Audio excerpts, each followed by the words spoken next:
Jaren's face was covered in sand when he woke up. The heat of the desert sun pressed down on him like a heavy hand. His body ached from where he had fallen the night before. The ship behind him, his only home for years, was broken and smoking. He had crash-landed after a fuel malfunction during re-entry. He thought he would die, but somehow he was still alive. He had no food, no water, and no working radio. All he had was silence and the hot wind blowing through the empty red canyons. He wiped the dust from his eyes and tried to sit up, but then something caught his attention, a strange sound. It wasn't wind, it was footsteps, dozens of them. The ground began to tremble. His instincts screamed that something was coming. Jaren turned and froze. Out of the sandstorm walked tall figures. Blue-skinned women, each one dressed in tribal armor made of leather, metal, and cloth. They held curved spears and shining blades. Their long white hair flowed behind them like fire in the wind. Their eyes were sharp, glowing faintly with green light. He counted 10, then 20, then more. They weren't marching in line like soldiers. They were moving quickly, circling around him, weapons ready. They didn't speak a word. Only their feet and weapons made sound. Jaren didn't know who they were or what they wanted. He had never seen anything like them in all his travels. These were not just aliens. These were huntresses. He tried to reach for the sidearm strapped to his leg, but one of them shouted something in a strange tongue. Another leaped in front of him and raised her weapon, not at him but at one of her own. Then in a flash, two of the blue women were fighting. Their blades clashed hard, sparks flew, then another jumped in, and another. Jaren stayed low and watched in shock as the group of alien huntresses turned on each other. Dust flew into the sky as the battle grew wild. They shouted and screamed in their strange language. Sand exploded beneath their feet as they kicked and jumped, spinning their weapons with deadly grace. It wasn't random. They weren't angry. They were fighting for something, for someone, for him. Jaren's hands trembled. He didn't understand. He wasn't a king. He wasn't rich. He wasn't even armed. He was just a human stranded in a broken ship. Why were these powerful alien women fighting over him? One huntress, taller than the others, stepped forward. She didn't attack. Her armor was different, heavier, layered, with glowing stones. Her face was calm, proud. Her eyes looked directly at Jaren. She raised her hand and shouted something to the others. The fighting stopped instantly. The dust settled. The rest of the huntresses stepped back. Some dropped their weapons. A few glared at each other, their faces full of frustration, but they obeyed her. She walked toward Jaren and stopped a few steps in front of him. Slowly, she pulled a small pouch from her belt and poured glowing white powder into her hand. Then she touched it to his forehead. Jaren felt a strange warmth spread through his skin. He tried to move, but her eyes held him still. The other huntresses began to chant, softly, deeply, in rhythm. Jaren looked around, heart pounding. Something important had just happened. He didn't know their customs. He didn't know their language. But he knew one thing for sure. He had just been claimed.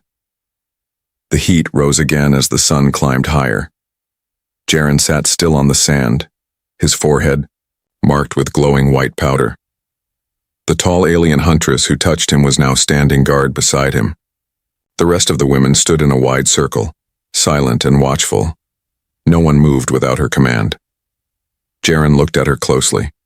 Her face was proud and sharp, with markings on her cheeks like war paint. Her hair was long and silver white, tied, with golden bands. She held a long curved blade in one hand and a short dagger in the other. He didn't know her name, but he felt her presence like a fire. She pointed toward his ship. Then she pointed at herself, and then at him.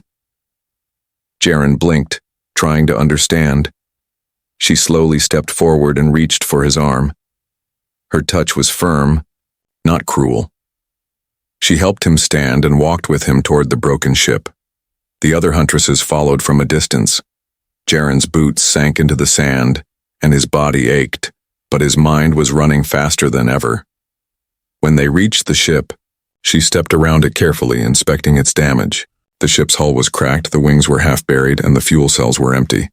It would never fly again without major repairs. Jaren knew that. But she didn't seem to care about the ship's condition. She looked at it like it was a holy relic. Then she turned back to him and placed her hand on his chest. He flinched, but her touch was not hostile. She pressed lightly, then looked at her hand. Then she raised it high in the air and called out in her language. The Huntresses all dropped to one knee. Jaren looked around in confusion. Why were they kneeling? What was happening? He stepped back, but the leader did not stop him. She waited, watching him with calm eyes. Then one of the Huntresses broke the line. She stood up fast, holding her weapon tight, and shouted something at the leader. The others stood too, voices rising, eyes narrowing. The peaceful moment vanished. Jaren stepped back again, but the leader raised her hand. The others froze, waiting. Another challenge. The leader stepped forward and pulled a glowing stone from a pouch on her belt. She placed it on the ground between her and the other angry huntress. Then she stepped back. Jaren watched as the challenger picked up the stone and pressed it to her chest. She shouted a word, loud and strong. The leader didn't speak. She just drew her weapon and stepped into the circle. The others began chanting, again this time louder. Jaren watched as the two alien women began to circle each other. There was no hesitation. The blades flashed in the sun. Sand flew in every direction. The air filled with the sharp sound of metal hitting metal. It was fast, brutal, beautiful. Jaren had seen many fights before, but never like this. The leader was stronger, smarter. She knocked the other's blade away and placed her dagger gently at the opponent's throat. She didn't kill her. Instead, she lowered her weapon, said something in a soft voice, and turned her back. The challenger dropped to one knee again. The others followed. Jaren's heart pounded. This was not just survival. This was ceremony, ritual. The leader wasn't just claiming him. She was proving her right to do it. She turned to him and pointed to herself. Then she spoke a single word. Shaya. Her name. Then she pointed to him. Jaren. He replied quietly. She nodded. Then she placed her hand on his shoulder, firmly, as if sealing something that could not be undone. Jaren looked at the desert, at the tribe, at his ship. He wasn't free. Not anymore. The sun had begun to set when the Huntresses guided Jaren away from his ship. His legs were still sore, and his mind heavy with confusion. But he didn't fight them. Not after what he saw. These women were dangerous, disciplined, and driven by rules he didn't understand. If he ran, he wouldn't make it far in the desert. Jaya led the way. Her steps were silent, graceful. She didn't speak much, but when she looked back at him, her eyes held something calm. Not love, not kindness, but something like respect. They walked through rocky canyons and across sand flats until they reached a strange camp made from curved bones, cloth tents, and stone walls. It was unlike anything Jaren had seen. Fires were lit in circles, glowing green and gold. Some huntresses were sharpening blades. Others were dancing in silence or marking symbols on the sand. When Jaren entered the camp, all eyes turned to him. Some were curious, others cold. A few looked angry, especially the ones who had lost the earlier fight. Jaya raised her hand. The camp went silent. She spoke in their language, voice strong and clear. Then she pointed to a tent, larger than the others, with furs covering the entrance, and guided Jaren inside. It was cooler in the tent. Clean. Soft rugs on the floor. A place to sit. A bowl of water was waiting, along with strange fruits and bread that smelled earthy. Jaren sat down. Slowly, he was not tied, not guarded, not locked in, but it still felt like a prison. Jaya entered with two other huntresses. They spoke to her in whispers, giving sharp glances toward Jaren. One of them, the one with scars across her neck, kept her hand on her weapon the whole time. She did not like him. Jaya gave orders, and the others left. Then she turned to Jaren and sat across from him. She placed her hand on her chest and repeated her name. Jaya. Jaren nodded, pointing to himself. Jaren. She smiled faintly, then she pointed to the sky, made a circle with her fingers and mimicked a falling ship. She tilted her head, waiting for him to speak. My ship, Jaren said. It crashed. She repeated the word slowly. Ship. He nodded. Jaya pulled a small crystal tablet from her belt. She pressed it and a glowing image floated in the air. It showed a much older ship, massive and broken, half buried under the desert. She touched it, then touched the floor, then touched her chest. Jaren didn't understand every detail, but the message was clear. She thought he came from the same place. From an ancient people. Maybe even a lost god. No, Jaren said quietly. I'm just a man. But she didn't understand the words. She stood, nodded, and walked toward the exit. At the flap of the tent, she paused and looked back. She said something soft. It sounded like a warning. Or maybe a promise. Then she was gone. Jaren sat alone, staring at the glowing stone fire in the center of the tent. He reached into his jacket and pulled out a broken radio part. Still useless, still no signal. He was alone among people who thought he belonged to them, and yet they hadn't hurt him. They hadn't taken his weapons. They fed him, gave him water, a tent, a name. He wasn't a prisoner. Not really, but not a guest either. He was something else, something between. Outside the tent, he heard chants in the night wind, strange songs, rhythmic and deep. And under those voices, a low, the sound of something waking beneath the sand. Night fell across the desert. The sky turned deep purple with stars glowing sharp and bright. Jaren sat in the soft quiet of the tent, still awake. He had eaten strange fruit and sipped the warm, sweet drink they gave him. It tasted like spiced honey and left a calming warmth in his chest. But his thoughts were far from calm. He didn't know how long he would stay here. He didn't know if they wanted to keep him, trade him, or use him for something worse. He didn't know how many more Huntresses would fight over him. He was tired, but sleep would not come. The tent flap moved. Jaren stood quickly, ready to grab the metal rod he'd been hiding under his blanket. But it wasn't Zaya. A different Huntress entered, moving quietly. She had short silver hair, green tattoos along her arms, and eyes that glowed in the dark. Her armor was thinner, built for speed, and her steps made no sound. She placed her finger to her lips. Jaren lowered his hand slowly, unsure what she wanted. She moved closer and pointed to the side of the tent, then drew a small circle in the air with her hand, a signal, a warning. Then she whispered a name, Rala. Jaren didn't understand, but the way she said it sent chills down his spine. The Huntress crouched and pulled a small glowing disc from her pouch. It showed a brief image. Rala, the scarred woman from earlier, the one who had argued during Jaya's challenge. The image showed Rala standing outside another tent with 3 other warriors, weapons drawn, whispering. Jaren looked at the woman in front of him. She was trying to warn him, but why? She pointed at Jaya's name symbol again, then shook her head. Then she pointed at herself, tapped her chest twice, and mouthed something quietly. Vela. Jaren repeated it. Vela. She nodded. Then she looked straight into his eyes and pointed toward the desert. Her expression was clear.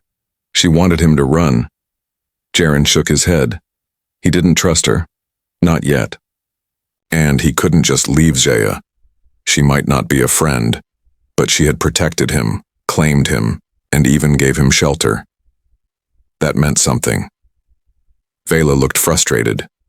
She tapped her head, then pointed again at the desert. Her movements were faster now, sharper. She believed danger was coming, and soon. Jaren stepped back. No, he said quietly. Not yet. Suddenly, a loud voice came from outside. Then another. Footsteps rushed past the tent. The air became tense again, thick with pressure. Vela spun and slipped out through the back of the tent like smoke, vanishing into the night. Jaren stood frozen. Moments later, Jaya stepped inside. Her armor was half on, her hair tied tightly. Her eyes scanned the tent quickly. She had seen something. Jaren opened his mouth to speak, but she was already moving. She pulled a blade from her back and threw him a blanket. She pointed to the ground. Hide. Jaren dropped down just as angry voices grew louder outside. Jaya stepped out of the tent, her body tall and calm like a shadow carved from stone. Jaren peeked through the cloth. Rala was there. Her blade was drawn, and behind her stood 3 more warriors, all from her side of the tribe. They weren't kneeling anymore. They had come for a challenge. Jaya stood firm, saying nothing. Her voice was steady as she spoke. She did not raise her blade. But Jaren could feel it. This wasn't just about him anymore. It was about control. And the tribe was beginning to divide. Jaren sat quietly inside the tent, holding his breath. From the shadows, he listened to the sharp voices outside. Jaya and Rala were arguing, their words fast and full of heat. He couldn't understand the language, but the meaning was clear. Rala was challenging Jaya again, and this time the tribe seemed to be listening. The argument grew louder until it was broken by a deep horn echoing across the camp. It was not the sound of battle. It was something older, something ceremonial. The chants began. Jaren peeked outside. The tribe had formed a wide circle under the moonlight. Fires blazed around them. Jaya stood tall in the center, her armor fixed, tightly her blade ready. Across from her stood Rala, her face twisted with anger, her warriors behind her. It was no longer about honor. This was now a battle for leadership. Jaren watched from the edge, hiding behind a tent post. His hands were clenched, his heart beat fast.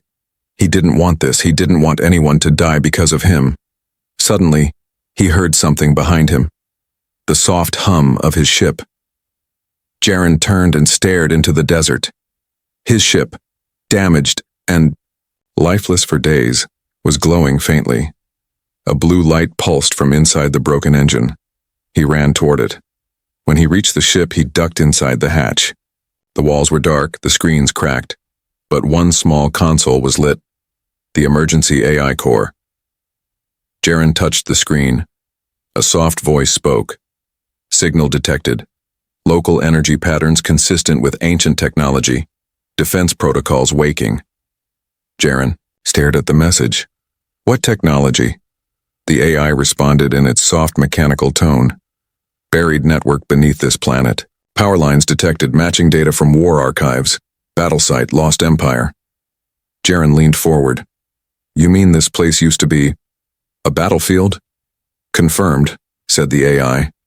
This region was once the center of the last Tellarine war. The enemy's last command hub was here. Remnants may still exist. Jaren's eyes widened. The Huntresses didn't just find him. They were living on top of a dead empire. He pulled a small scanner from under the seat and stepped outside. He pointed it at the ground. The screen lit up. The sand was full of buried power lines, broken machines, and metal bones. His ship had crashed right on top of something massive. That's why the ship was waking up. That's why Zaya wanted to keep him. She thought he was connected to it. Jaren returned to the camp slowly. The fight was just ending. Jaya stood tall, her blade bloodied, her chest rising fast. Rala was on one knee, bruised and beaten. She had lost again, but her glare still burned with hate. Jaren looked at the crowd. They were divided. Some stared at Jaya with pride. Others looked at her with doubt. And a few looked at Jaren. Not with fear, but with curiosity. Like he was no longer just a man. He was a key, a symbol, a living connection to the power beneath their feet. Jaya turned and met his eyes. She said nothing, but her look was different now. Less control, more caution. She had won. But she also knew what he had found. Jaren lowered his eyes. The war beneath the sand had ended long ago, but a new one was just beginning, and this time, he was in the center of it. The desert winds howled louder the next morning. Sand blew across the sky, turning everything yellow and sharp. The tribe moved quickly, covering tents and tying down supplies. Jaya stood at the center of the camp, shouting commands in her strong voice. The others obeyed, but tension hung heavy in the air. A storm was coming. Jaren stayed close to the edge of the camp near his ship. The scanner in his hand still blinked softly, showing the deep lines buried below the sand. Old power systems, ancient weapons, maybe even ruins. Whatever had once been here was massive, and his ship had awakened it by accident. But now the tribe believed he was part of it. He wasn't sure if that was a blessing or a curse. Jaya approached him. She looked different now, less like a warrior and more like a queen. Her armor had changed. Now she wore dark furs over her shoulders and new golden rings in her hair. Her blade was still sharp, but her eyes were heavier. She said a word, trial. Then she pointed at the sky, the storm. Jaren looked confused. She held up 2 fingers, then pointed at the camp, the desert, and then back at him. Then she said the word again, trial. He realized she was warning him. The storm wasn't just wind. It was tradition, a test, something their tribe did when leadership was questioned. Jaya would face another challenge soon, and Jaren would be part of it. Later that day, the wind grew wild. Tents flapped hard. Fire pits were covered with stones. The sky turned orange. The sandstorm had arrived. In the center of the camp, the Huntresses gathered. A large circle was drawn in the sand with bones marking the edge. Jaren stood beside, the broken hull of his ship watching from a distance. Jaya entered the circle first, then came 3 other warriors, strong, fast, angry. All of them had once followed Rala. They were here to test Jaya in what the tribe called the storm trial. The rule was simple. If Jaya lost, she lost leadership. And if Jaren tried to run during the trial, he would be treated as a traitor. He stayed still, heart racing. The wind roared. The 3 Huntresses charged at Jaya all at once. Sand flew high as blades spun and cracked. Jaya ducked, twisted, and struck back with speed. Her movements were sharp, clean. She didn't waste energy, but she was tired, wounded from the last fight, and the storm made it hard to see. One of the warriors slashed her leg. She dropped to one knee. Jaren stepped forward without thinking. One of the guards blocked his path, shaking her head. This was her fight. He couldn't interfere. He watched, helpless, as Jaya rolled across the sand and kicked the blade from one enemy's hand. She rose again and shouted something into the storm. The 2 remaining challengers hesitated. Jaya pressed her hand to her chest, then to the sky. She was not just defending herself now. She was claiming her right to lead in front of their ancestors, the desert, and the old gods. The Huntresses stepped back. They dropped their weapons. The circle fell silent. Even the wind seemed to pause. Jaya stood alone, breathing hard, blood running down her leg. But she had won. Again. Jaren moved toward her as the guard stepped aside. Jaya didn't smile. She just looked at him, and for the first time said his name out loud. Jaren, he nodded. And for the first time he said hers back. Jaya. In that broken camp, inside a storm older than any map, something between them began to shift. It wasn't about ownership anymore. It was about trust. And maybe something deeper waiting to grow. The storm passed during the night, leaving the camp half buried in sand. The air was cooler, quieter, but the mood among the tribe had shifted. Jaya had proven herself again, but not everyone celebrated. Some looked away when she walked past. Others watched Jaren too long, like they were waiting for something to change. Jaren helped clear the sand from the edge of the ship. His body was tired, but he needed something to do. He found an old energy tool under the hull and used it to lift a fallen panel. As he worked, he heard soft footsteps behind him. It was a young huntress. She was smaller than the others, no armor, just a cloth robe tied at the waist. Her eyes were wide with curiosity. She held out a bowl of water and a small fruit, offering it with both hands. Jaren smiled. "Thank you," he said softly. She didn't speak, but she smiled back and sat beside him, watching him work. After a while, she pointed at the ship and tapped her chest. Kayla. Her name. Jaren nodded. Jaren. She laughed and pointed at herself again. Kayla. Then pointed at him. Jaren. They both smiled. A few other huntresses gathered nearby, keeping their distance but watching closely. Jaren realized this was the first time they saw him not as a fighter or a prize, but as a person. Jaya arrived an hour later. She stood quietly for a moment, watching him speak with the younger huntress. Then she walked toward them and said something in her language. Kayla nodded and stood, bowing her head before leaving. Jaya stepped beside Jaren and pointed at the ship. He understood. She wanted to see more. He led her inside carefully. The ship was still broken, but the hallway, lights flickered dimly.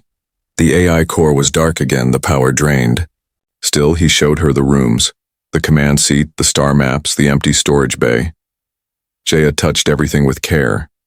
She paused at the star chart and stared at the glowing map of systems and galaxies. Jaren tapped Earth's symbol and showed it to her. My home, he said. She listened. Then she touched her own chest and tapped the desert symbol glowing red on the map. Haratel, she said. He repeated it. Haratel. She looked pleased. Then she placed her hand on his chest. Slowly. Gently. Jaren stood still. She wasn't claiming him this time. She was showing trust. He placed his hand on hers.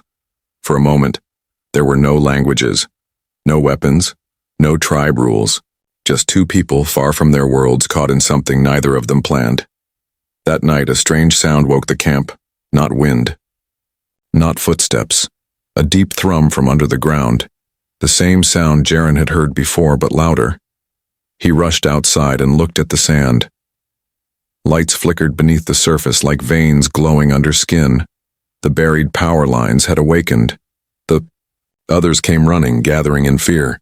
Some shouted warnings. Others fell to their knees in prayer. Jaya stared at the glowing sand. Jaren walked to her side and spoke quietly. There's something down there, something old. She nodded. She already knew. But now, so did the tribe. And fear had returned to their eyes. They had seen him as a symbol, but symbols can also be curses. The ground still glowed faintly the next morning. Lines of soft light moved beneath the sand, curving and pulsing like something alive. The huntresses avoided stepping near them. They whispered to each other, casting worried glances toward Jaren. Jaya stood at the center of the camp with her, hands behind her back. Her expression was hard, thoughtful. She stared at the sand for a long time before finally turning to Jaren. She spoke only one word. Danger. Jaren nodded. He could feel it too. Whatever ancient system had awakened, it was getting stronger. His ship had triggered it, and now the whole area was humming with buried power. He didn't know if it would bring help or destruction. That night, Jaren couldn't sleep. He stood outside his tent, watching the sky. The stars felt closer here, clearer. He missed Earth, but part of him no longer wanted to go back. Suddenly, a sharp whistle cut through the wind, then a scream. Jaren turned fast. Fires were flaring up in the far side of the camp. Shadows moved between the tents, fast and armed. Huntresses shouted. Blades clashed. It wasn't a training session. It was an ambush. Jaren ran toward the noise. Flames lit up the edge of the camp where a group of masked warriors were attacking. They weren't Zaya's tribe. Their armor was darker, their faces hidden, their weapons advanced. Jaren ducked behind a rock as an explosion shook the ground. He saw Zaya fighting near the center. She was fast, her blade cutting through the enemy, but there were too many. Young Huntress fell nearby, wounded. Jaren rushed to her side and dragged her to safety. Then he ran to his ship. The AI was still offline, but some of the old defense systems had backup power. He punched the panel and pulled the manual release. One of the ship's external turrets rose up, creaking and slow, but alive. Jaren aimed it toward the attackers and pressed the trigger. The pulse cannon fired once, bright and loud. A blast of blue energy hit the edge of the enemy formation, sending sand and bodies flying. The fighting paused. Jaya turned and saw the blast. She raised her blade in the air and shouted something loud. Her warriors rallied, pushing the invaders. Back, Jaren fired again. The enemy broke formation, some ran. Others were dragged away. Within minutes they were gone. Silence returned. Smoke rose above the tents. Fires burned low. Wounded huntresses lay across the camp. The tribe had survived, but barely. Jaya walked toward Jaren slowly. Her arm was bleeding, but her eyes were locked on him. She stopped a few feet away. She didn't speak. She just stared at the weapon system behind him. Jaren didn't know what to say. I just wanted to help. Jaya nodded once. Then she looked down. She held something in her hand. A black badge with Rala's old mark on it. Jaren's eyes widened. The attackers weren't outsiders. They had come from within. Jaya crushed the badge in her fist and dropped it in the sand. The meaning was clear. The tribe was no longer only divided. It was at war with itself. Jaya turned and walked back toward the wounded. Jaren followed slowly. The fires still glowed behind them, and under their feet, the ancient lights in the sand were growing brighter. The camp was quiet after the attack. Too quiet. Smoke still drifted in the wind. The fires had been put out, the bodies buried, and the wounded treated. But the silence didn't bring peace. It brought something heavier. Doubt. Jaren walked through the camp slowly. Some huntresses nodded at him with respect now. Others turned their faces away. They had seen him fight. They had seen the old ship shoot fire into the night. He was not just a visitor anymore. He was part of their survival. But was that a good thing? Jaya sat alone near the edge of the cliffs, her arm wrapped in cloth, her blade resting beside her. She didn't look up when Jaren approached. He sat beside her without speaking. The stars stretched far above them. The desert wind was soft now. Cold. Jaya finally spoke. Her voice was quiet. Rala is gone, but her words still remain. Jaren didn't answer. He looked out at the sand glowing faintly with the same buried lights. She wanted the tribe to follow her, Jaya continued, to leave this place, to leave you behind. Jaren glanced at her. And you? She didn't answer right away. Then she turned to him. I want the truth. Jaren leaned back against a stone and sighed. The truth is, I never asked to be here. I crashed. I thought I was going to die. He paused. But now I don't know what to want anymore. Jaya studied him closely. You can leave. You have power. The tribe will no longer stop you. Jaren looked at his ship in the distance. The engines were still broken. The AI was almost dead. The ship could not leave this world. Not without months of repairs and parts that didn't exist here. Even if he could leave, would he? I could try to fix it, he said slowly. But it won't be easy, and I'm not sure I'd go. Jaya's expression softened, just for a moment. She stood and faced him. There will be one last trial, not with blades, with choice. Jaren stood up, confused. What kind of trial? She pointed to the glowing ground. The old power below. The tribe believes it is cursed, but I believe it holds something ancient, a secret from the time before war. You are the key. If you go to it and return alive, they will follow you. Jaren shook his head. I'm not a leader. Jaya stepped closer. You are something more. You gave without asking. You stayed when you could have run. You bled with us. That is what a leader does. He felt her words, heavy and true. The next morning, the tribe gathered. Jaya stood beside Jaren at the top of a dune. Below them, the glowing lights in the sand led toward a narrow canyon, where the ancient energy grew strongest. Jaya raised her voice. He will enter alone. If he returns, we will follow him. If he does not, we return to the sand. No one spoke. Jaren looked at them. So many faces, so many lives that now looked at him not with fear, but hope. He turned and walked toward the canyon. Each step felt harder. He didn't know what waited below. Old machines, old knowledge, old danger.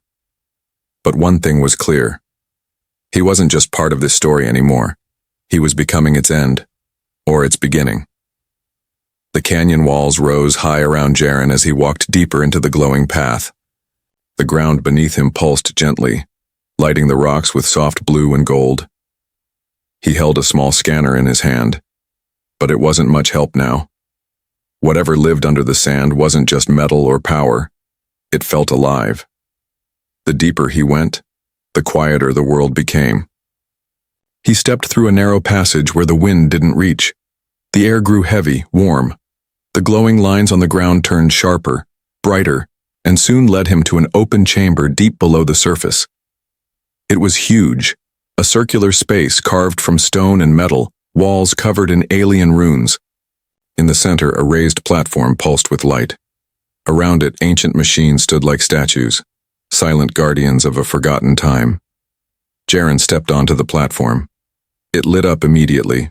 A voice, calm and deep, spoke from all directions. Not in the alien tongue, not in English, but something older that filled the mind directly. Genetic match confirmed. Command accepted. Jaren froze. The voice wasn't speaking to his ears. It was inside his head. This world holds memory, knowledge, power, long sealed, awaited return. You are the bridge. He didn't know what to say. I'm not part of this. I just crashed here. All things fall with purpose. You did not crash. You arrived. The platform rose. Holograms filled the air. Images of ships, wars, star systems burning. Then something else. The same blue-skinned Huntresses hundreds of years ago standing with armored humans. Together. Fighting side by side. Jaren stared in shock. This tribe had once fought with his kind. And then, the alliance ended. Buried. Forgotten. Until now. The light dimmed. A small sphere floated from the center of the platform and hovered in front of him. Take this. Memory. Peace. Truth. He reached out and touched it. The moment he did, his mind filled with images, stories, voices, names, the full history of the war, the bond between the tribes and the humans, the pain of betrayal, the hope of return. And now, the return had come. Jaren stumbled out of the canyon hours later, the sphere still glowing in his hand. The tribe was waiting. Shaya stood in front. Her eyes widened as she saw him. The light from the sphere reflected in her eyes. He stepped forward and held it out for all to see. I know the truth, he said. He pointed to the ground. This place is not cursed. It's a grave of a promise, and now the promise can be kept again. Shaya knelt before him, then Kayla, then one by one the entire tribe, not in fear, in respect. Jaren looked around at the warriors, the stars, the glowing ground. He didn't need a ship anymore. He had found his purpose. Weeks passed. The Huntresses rebuilt their camp not as a warband but as a people reclaiming their history. The old machines were slowly restored. The knowledge from the sphere guided them. Jaren shared everything he learned.